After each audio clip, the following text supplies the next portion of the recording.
ఇలా దేవతలు మరియు రాక్షసులు ఋషిమునులు ఎన్నోసార్లు జన్మించి మరణిస్తారు.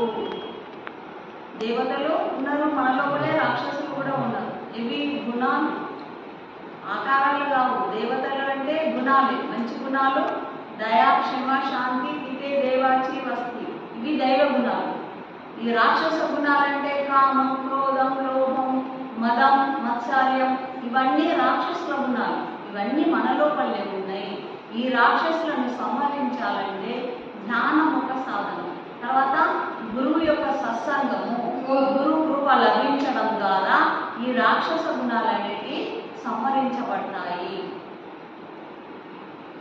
ఇంకా ఎందరో స్వస్వరూపం వచ్చిన ఈ జగంలో ఉన్నారు. ఆత్మను వచ్చిన వారు ఎందరో లక్షలలో ఉన్నది ఈ ప్రపంచంలో.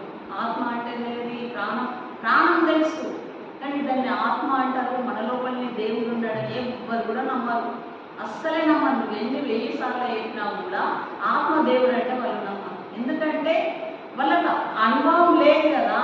వాళ్ళు ఆత్మ గురించి ధ్యానం చేస్తే, గురువు యొక్క వచనాలు వింటే అప్పుడు ఆత్మదర్శనం అయ్యే వరకు కూడా అది ఆత్మ గురించి తెలియదు. అందుకని ఆత్మనే స్వస్వరూపాన్ని మర్చిపోయారు మొత్తం.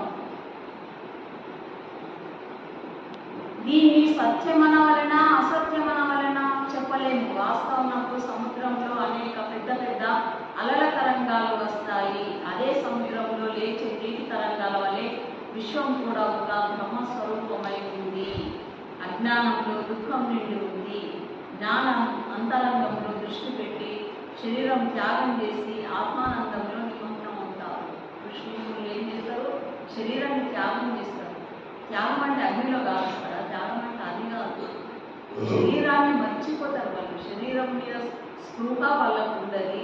శరీరాన్ని ఏ విధంగా అలంకరణ చేయరు, ఆడంబరాలు చేయరు.